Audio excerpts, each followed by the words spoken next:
TCP header आज का हमारा टॉपिक है। ठीक है, तो ट्रांसपोर्ट लेयर को हम स्टडी कर रहे थे और ट्रांसपोर्ट लेयर पर हमने यूडीपी को स्टडी किया था, उसके बाद टीसीपी को अंडरस्टैंड कर रहे हैं। तो टीसीपी के बिहाफ पर जो हमारी एक सर्विस होती है जिसको हम कहते हैं एनकैप्सुलेशन। एनकैप्सुलेशन का मतलब ये होता है कि आपने डाटा के ऊपर कुछ इंफॉर्मेशन प्लेस करनी है। सेंडर साइड ने जब डाटा सेंड करना है या सेगमेंट सेंड करने हैं तो उसके ऊपर कुछ इंफॉर्मेशन प्लेस करता है। कौन? टीसीपी। टीसीपी के बिहाफ पर कुछ इंफॉर्मेशन प्लेस की जाती है सेगमेंट के ऊपर और उस इंफॉर्मेशन प्लेसमेंट को हम कहते हैं एनकैप्सुलेशन परफॉर्म हुई है। मींस के सेंडर साइड पर एनकैप्सुलेशन होती है और रिसीवर साइड पर डीकैप्सुलेशन होती है। जो एनकैप्सुलेशन होती है इसका मतलब ये होता है कि डाटा के ऊपर आप कुछ लेबल असाइन कर रहे हैं, कुछ डाटा प्लेस कर रहे हैं या कुछ इंफॉर्मेशन प्लेस कर रहे हैं। तो वो इंफॉर्मेशन क्या होती है उसके बारे में हम थोड़ा सा देखते हैं। हमारे सामने एक डायग्राम है, वो एक सेगमेंट की डायग्राम है। सेगमेंट क्या होता है? जब आपका एप्लीकेशन लेयर से डाटा ट्रांसपोर्ट लेयर पर रिसीव होता है तो वो सेगमेंट में डिवाइड हो जाता है, राइट। एप्लीकेशन लेयर से डाटा जब ट्रांसपोर्ट लेयर पर आता है तो वो सेगमेंट में डिवाइड होता है और सेगमेंट के अंदर दो चीज़ें होती हैं। जिस तरह से आईपी पैकेट के अंदर दो चीज़ें होती थी, एक उसका आईपी का डाटा, आईपी पैकेट का डाटा और उसके ऊपर हेडर। इसी तरह हमारे पास टीसीपी का जो पैकेट होता है, टीसीपी यानी सेगमेंट जो होता है, सेगमेंट के अंदर डाटा और उसके ऊपर हेडर प्लेस किया जाता है। तो इस तरह से एक सेगमेंट के अंदर दो इंफॉर्मेशन होती है, एक हेडर और एक डाटा। तो हेडर के अंदर मजीद डिटेल होती है अबाउट डाटा, डाटा के बारे में डिटेल होती है कि ये डाटा कहाँ से ट्रांसफ़र होना है और कहाँ पर रिसीव होना है और किस प्रोसेस से कम्युनिकेशन परफॉर्म करनी है और किस प्रोसेस से कम्युनिकेशन होनी है। तो इस हेडर के अंदर जो इंफॉर्मेशन प्लेस की जाती है वो आपके सामने एक डायग्राम में नज़र आ रही है।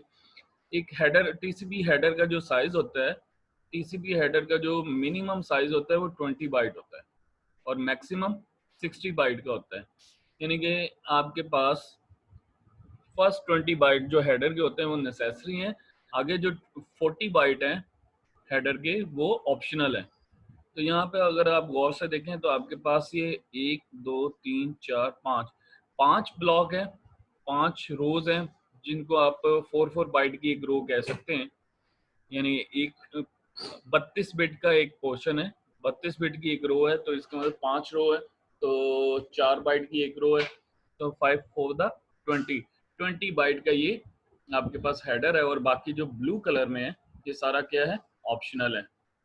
ठीक है, तो इस हेडर के अंदर 20 बाइट के अंदर कौन सी इंफॉर्मेशन है? सबसे पहले 16 बिट जो देखें आप सोर्स पोर्ट एड्रेस के हैं। ये जो पहले 16 बिट है ये सोर्स पोर्ट के एड्रेस के हैं। सोर्स पोर्ट मींस के सोर्स प्रोसेस, और दूसरा 16 बिट है डेस्टिनेशन पोर्ट एड्रेस, यानी ये वो उस प्रोसेस का एड्रेस है, उस प्रोसेस का आईडी है या उस प्रोसेस का पोर्ट नंबर है जिसने इससे कम्युनिकेट करना है, इस प्रोसेस से कम्युनिकेट करना है।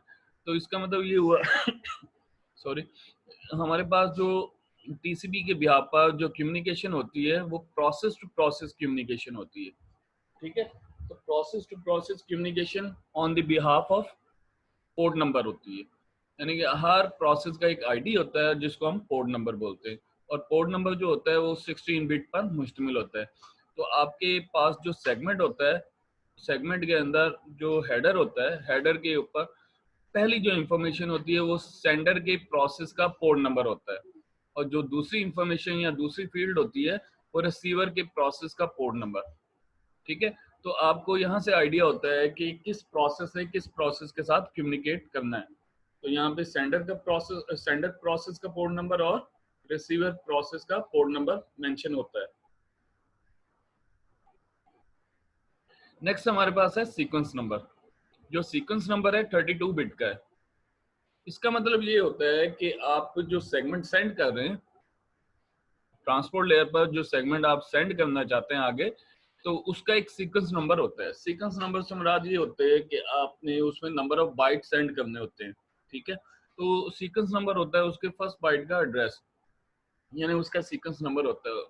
और जब कनेक्शन एस्टेब्लिशमेंट होता है, जब कनेक्शन एस्टेब्लिश होता है, फर्स्ट टाइम जब कनेक्शन एस्टेब्लिश होता है, तो उस वक्त भी एक रैंडम नंबर जनरेट होता है 32 बिट का। 32 बिट का रैंडम नंबर जनरेट होता है और वो सेंडर साइड पर होता है, और वो खाली क्या होता है, कनेक्शन एस्टेब्लिश करने के लिए एक सेगमेंट सेंड किया जाता है जिसमें sequence number initially random number generate करके प्लेस किया जाता है और रिसीवर एंड को भेजा जाता है उस सेगमेंट को। तो बता सकते हैं फर्स्ट टाइम जो रैंडम नंबर सीक्वेंस नंबर के तौर पर जनरेट किया जाता है उसको हम क्या बोलते हैं? फर्स्ट टाइम जो सेगमेंट का जो कनेक्शन एस्टेब्लिश करने के लिए टीसीपी के ऊपर कनेक्शन एस्टेब्लिश करने के लिए जो सेगमेंट नंबर या सीक्वेंस नंबर जो फर्स्ट टाइम जनरेट होता है वो रैंडम होता है। उस रैंडम नंबर को हम क्या कहते हैं? कनेक्शन एस्टेब्लिश करने के लिए जो first time random number generate होता है सीक्वेंस नंबर के तौर पर, उसको हम क्या बोलते हैं? इब्राहिम बताएंगे? गुलाम मोहिउद्दीन?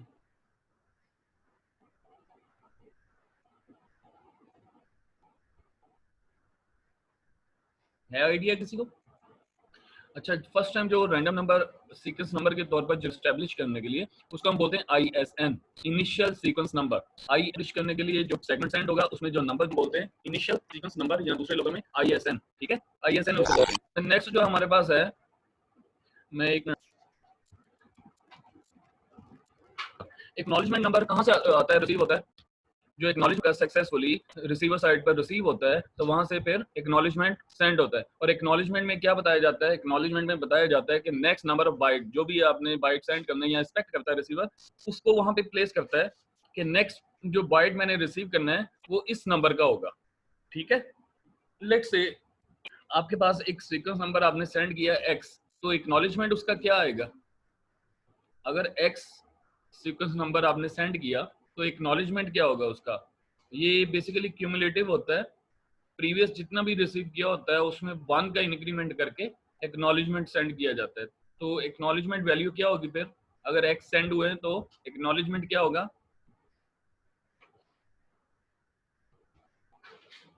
बताएंगे? एक्स प्लस 1, मैंने 6 की बात नहीं की, एक्स की बात की है। एक्स अगर सीक्वेंस नंबर आप सेंड करते हैं तो इसका एक्नॉलेजमेंट एक्स प्लस 1 होगा। मतलब अगर आपके पास 500 का एक सीक्वेंस नंबर आपने सेंड किया है तो 500 का जो सीक्वेंस नंबर रिसीव होता है, फ्रेम या सेगमेंट रिसीव होता है रिसीवर एंड पर, तो उसका एक्नॉलेजमेंट 501 होगा। ठीक है, क्लियर? इसी तरह नेक्स्ट फील्ड है हमारे पास एच लेन। एच लेन का मतलब हेडर लेंथ। हेडर लेंथ का मतलब ये है कि इस पूरे हेडर का साइज कितना होगा, मतलब 20 बाइट या 60 बाइट, 20 बाइट या 60 बाइट। अगर इसकी वैल्यू 5 है तो ये 25 कंसीडर होगा, अगर इसकी वैल्यू 15 है तो ये 60 बाइट कंसीडर होगा। ठीक है, यानी 4 बिट है ना, तो 4 बिट सारी या तो 1 होगी या सारी 0 होंगी, ऐसे ही है ना? सारी 1 हो तो क्या वैल्यू जनरेट होती है?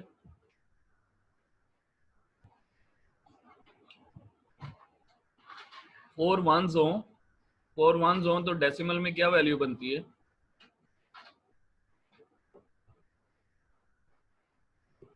बता सकते हैं? 15। तो 15 को मल्टीप्लाई अगर 4 से कर दें तो ये आपके पास 60 बाइट बनेंगे। अगर यहाँ पे 0101 हो यानी 5 को 4 से मल्टीप्लाई करेंगे तो 20 बाइट होगी। ठीक है, ये 6 बिट रिजर्व बिट है, ये एक्सपेरिमेंटल के लिए यूज होती हैं। और आगे जो है वो फ्लैग बिट्स उसको बोलते हैं। कितनी है? 6 बिट है। इनको क्या बोलते हैं? Flag bits.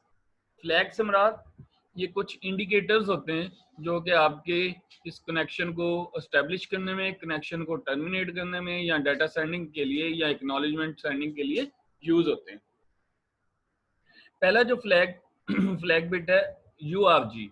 यूआरजी का मतलब urgent, ACK। Second flag bit है, इसको हम बोलते हैं एक्नॉलेज। और PSH push, request push. RST reset. SYN sync यानी सिंक्रोनाइजेशन। FIN फाइनल या फाइनलाइजेशन, ठीक है। तो ये हमारे पास 6 फ्लैग बिट्स हैं, इनको हम देखते हैं।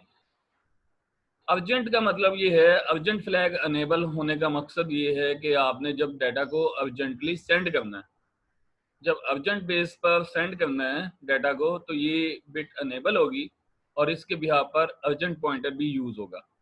अदरवाइज अर्जेंट पॉइंटर की वैल्यू क्या होगी, कौन बताएगा?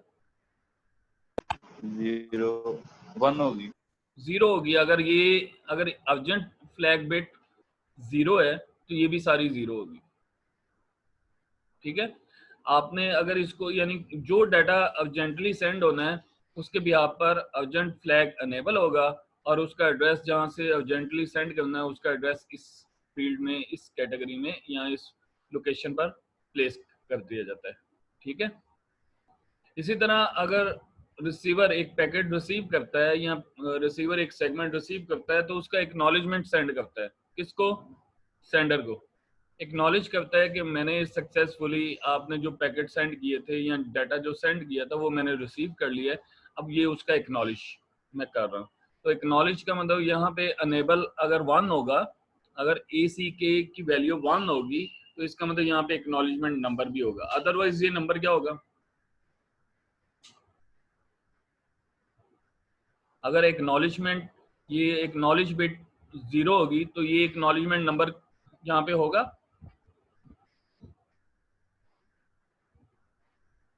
असद पूछना चाहते हैं?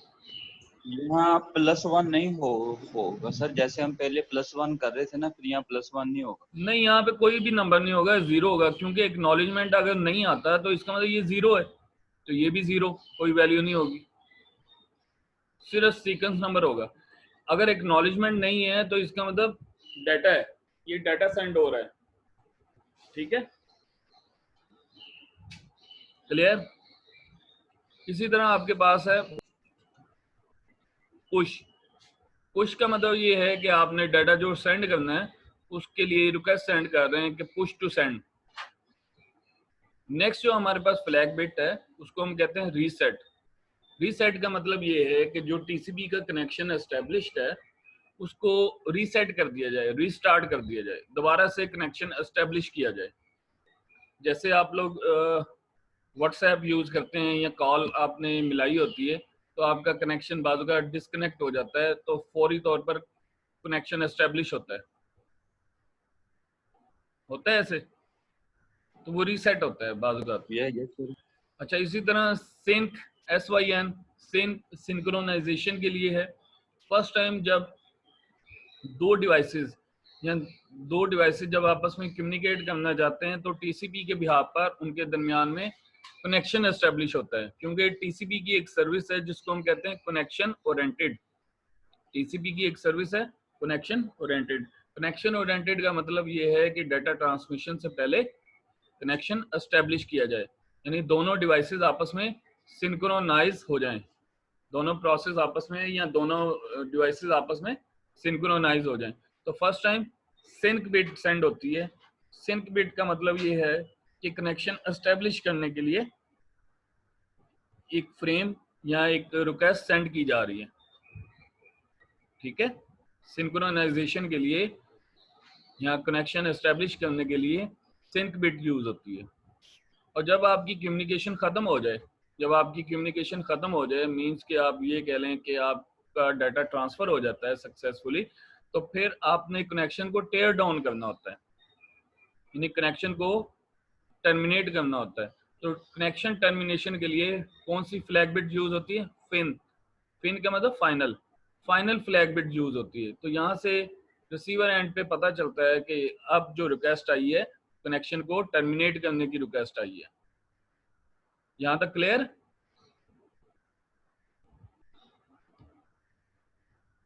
यहाँ तक क्लियर?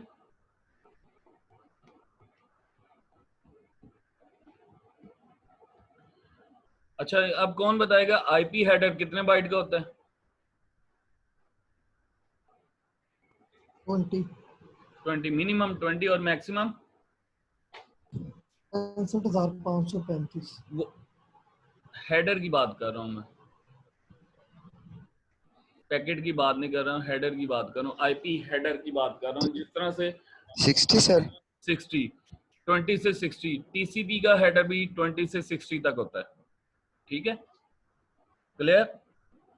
अब यहाँ पे देखें, नेक्स्ट फील्ड जो है हमारे पास विंडो साइज है। मैंने आपको बताया था कि बफरिंग की जाती है, बफर यूज किए जाते हैं सेंडर साइड पर और रिसीवर साइड पर। कहाँ पे? ट्रांसपोर्ट लेयर पर।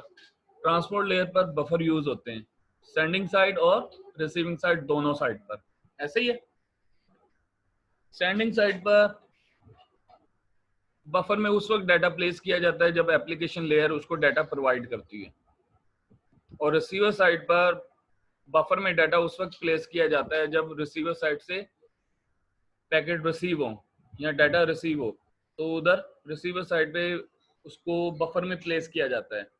और बफर को मैनेज करने के लिए, हमारे पास विंडो यूज होती है जिसको हम कहते हैं स्लाइडिंग विंडो या सिंपल विंडो बोलते हैं। ये किस पर्पस के लिए यूज होती हैं? एक तो किस पर्पस के लिए यूज होती हैं, कौन बताएगा? चलें,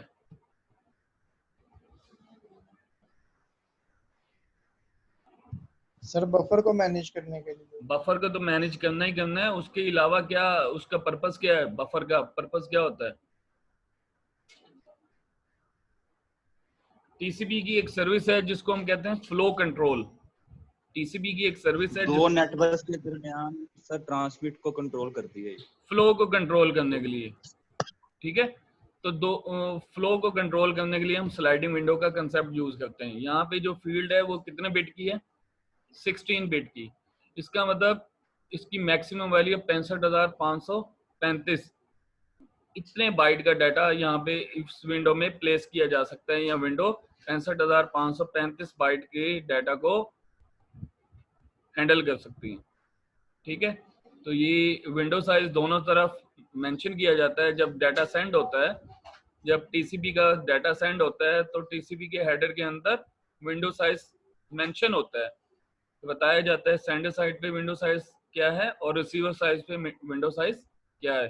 तो यहाँ पे इस फील्ड में मेंशन किया जाता है कि विंडो साइज सेंडर साइड पे क्या है और रिसीवर साइड पे क्या है। अगर रिसीवर से पैकेट आए तो रिसीवर साइड की विंडो का पता चलता है, और सेंडर साइड से आए तो सेंडर साइड की विंडो का पता चलता है। क्लियर। नेक्स्ट हमारे पास है चेकसम। चेकसम जो है एरर चेकिंग के लिए, इसको मैंने अब ये जस्ट लाइक ऐसे ही है जैसे हमने यूडीपी में चेकसम को यूज किया था। यूडीपी के हेडर के अंदर यूडीपी में चेकसम ऑप्शनल है, जबकि टीसीपी में चेकसम नेसेसरी है, ऑप्शनल नहीं है। ठीक है, तो इसको हम बाद में डिटेल में हम स्टडी करेंगे चैप्टर 10 में। ठीक है, नेक्स्ट वन अर्जेंट पॉइंटर, ये हमने पहले डिस्कस कर लिया है, अर्जेंट फ्लैग बिट के बिहाफ पर। क्लियर। क्वेश्चन है किसी का?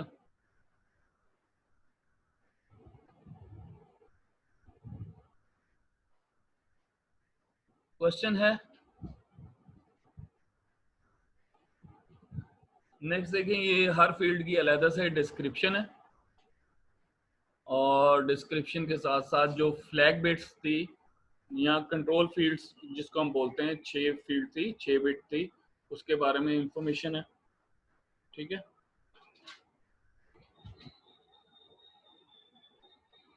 बाकी ये तमाम उसकी इंफॉर्मेशन है।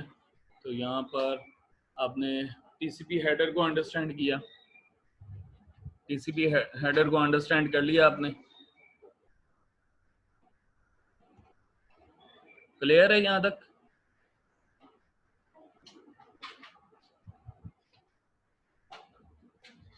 भाई कोई क्वेश्चन तो नहीं है? अच्छा, अब हम देखते हैं, इसी चीज को अंडरस्टैंड करते हैं पैकेट ट्रेसर के अंदर।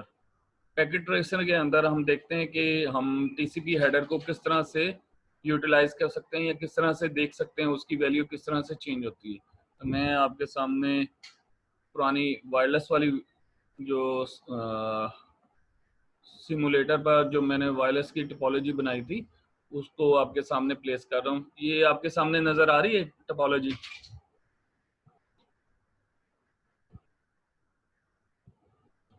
Yes sir. Yes sir.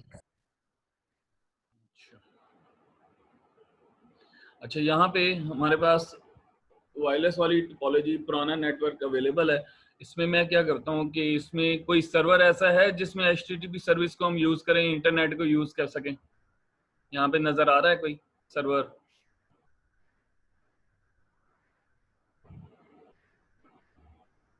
बोलो भाई।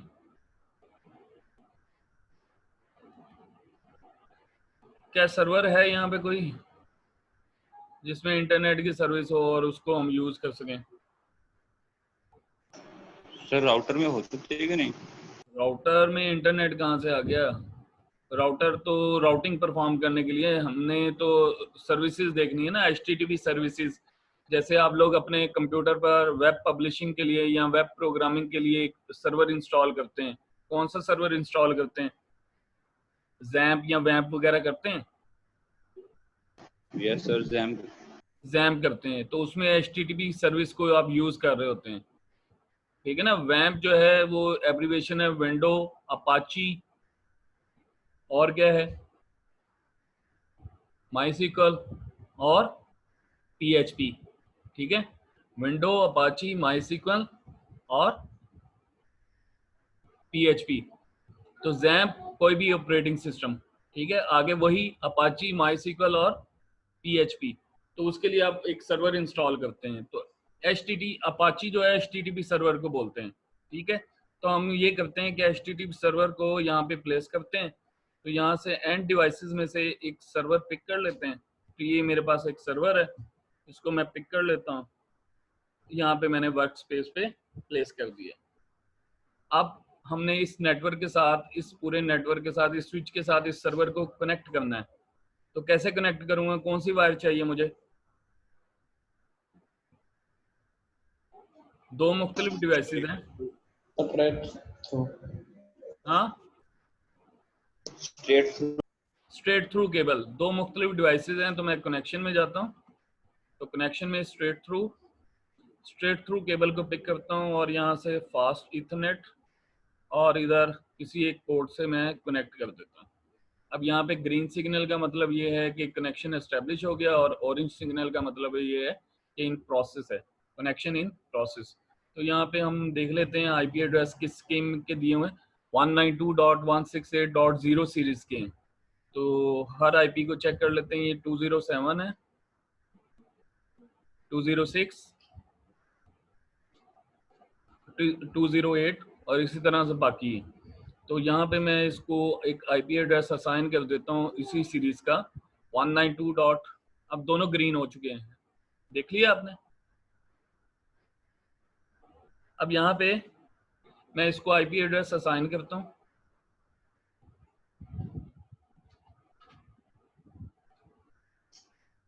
इस सर्वर का इंटरफेस नजर आ रहा है आपको? सर आ रहा है सर।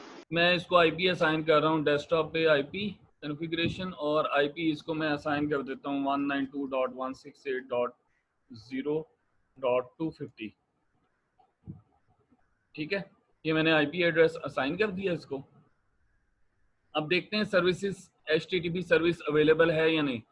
तो यहाँ पे मुख्तलिफ सर्विसेज हैं। HTTP देखिए ऑन है।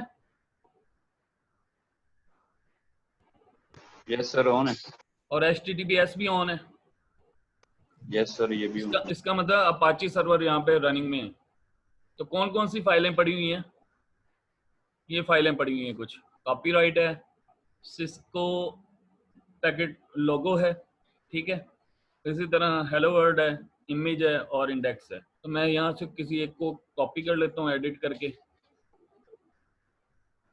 उसका जस्ट एड्रेस कॉपी कर लेता हूँ। ये मैंने कॉपी कर लिया और इसको मैं बाहर निकल आता हूँ।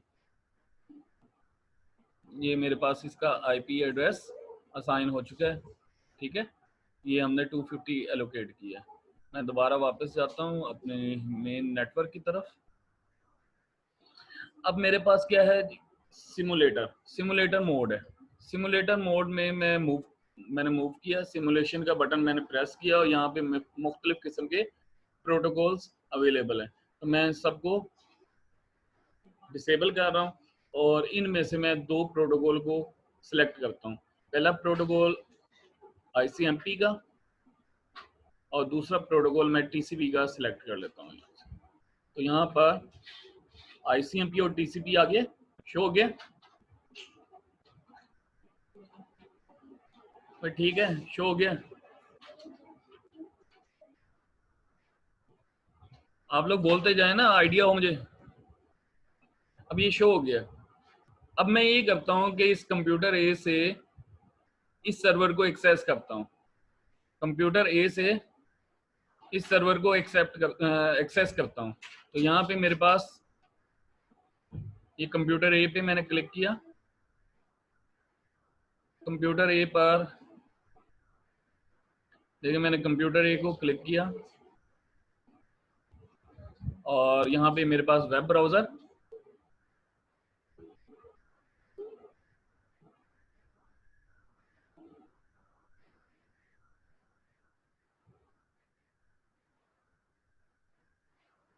Not responding. अभी 1 मिनट वेट करते हैं।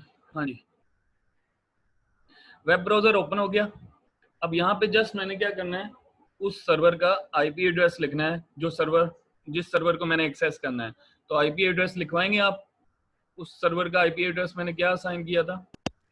192.168.250.0.0.250. अच्छा, अब जैसे मैं गो का बटन दबाता हूँ ना, तो टोपोलॉजी में देखें आप,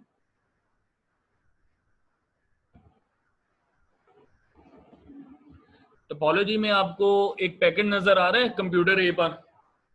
यस सर, पैकेट नजर आ रहा है। हमने क्या किया है, सिमुलेशन पे उसको एक्सेस कर रहे हैं हम। किसको? इस सर्वर को। ठीक है, इस सर्वर को एक्सेस कर रहे हैं। दोबारा मैं आपको दिखा देता हूँ।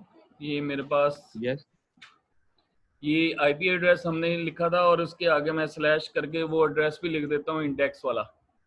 ठीक है, उसके भी आप पर हम इसको पहले हम ऐसा करते हैं, यहाँ से क्लियर मैं करता हूँ, रीसेट कर लेता हूँ। अच्छा, अब दोबारा देखें।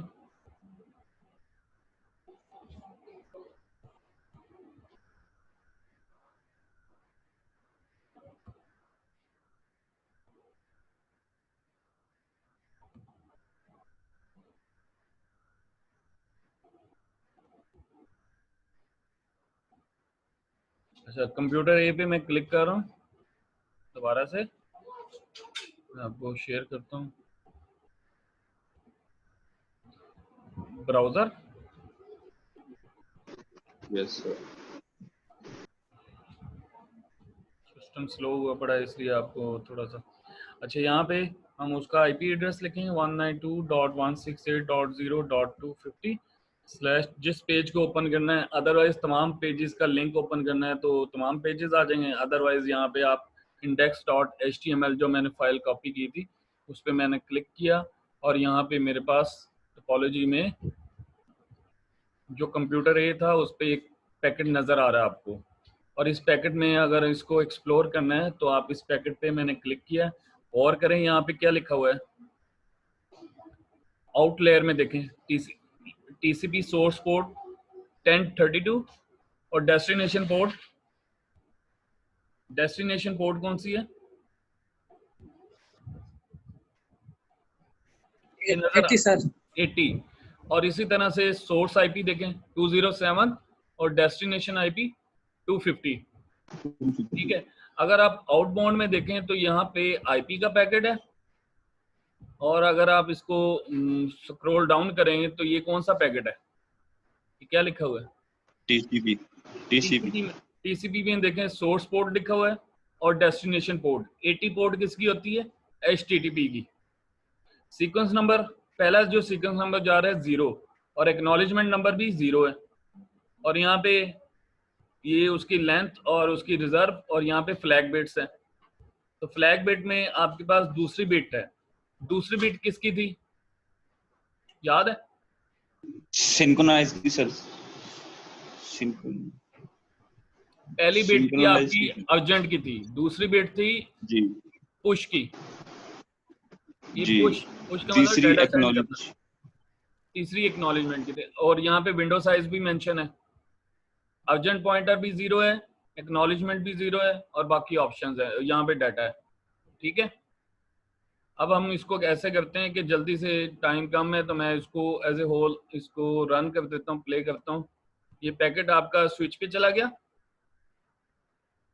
स्विच से देखते हैं कहाँ पे जाता है, कहाँ गया है, सर्वर पर, सर्वर पे। सर्वर से देखें कहाँ पे गया है, अगेन स्विच पे, और स्विच से कंप्यूटर में, कंप्यूटर ए पर। तो इसका मतलब ये है कि वो वेब पेज ओपन हो जाना चाहिए, वेब पेज ओपन हो जाना चाहिए। तो देखते हैं वेब पेज ओपन हुआ पड़ा है या नहीं।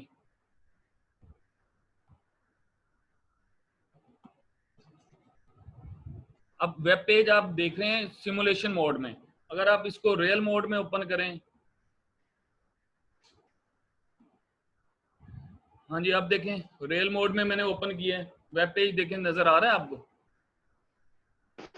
जैसे small package, copyright, image page, ये index.html वही फाइल ओपन हुई है, और ये उसके अंदर इंफॉर्मेशन जो भी थी पेज के अंदर वो आपके सामने है। तो इस तरह से आपने HTTP सर्विस को एक्सेस किया। ठीक है, अगर आप इसको मजीद ऐसे करना चाहते हैं, आप लिंक ओपन करना चाहते हैं, तो आप लिंक भी ओपन कर सकते हैं। अगर मैं दोबारा अपने पुरानी स्क्रीन पर जाऊं तो यहाँ पर आपको जो सिमुलेशन मोड में था, मेरे पास सिमुलेशन मोड में हमारे पास ये था कि यहाँ से हमने एक पैकेट सेंड किया था इधर से इधर, और हमने इसको एग्जीक्यूट किया था। जब आपके पास सर्वर पे था, कंप्यूटर ए पे पहुंच गया। अब यह कंप्यूटर ए वाला देख लेते हैं। कंप्यूटर ए में इनबाउंड में देखें क्या हुआ है। अब टीसीपी ने डाटा सेंड कर दिया ना, तो उससे पहले हम इसका देख लेते हैं नेक्स्ट करके। ये हमारे पास है स्विच, और सर्वर नज़र आ रहा है आपको कहीं?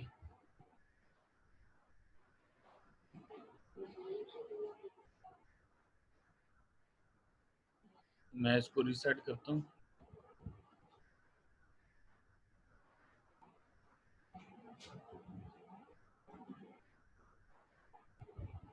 मैंने इसको रीसेट किया, अब इसको मैं दोबारा शो करवा देता हूँ आपको।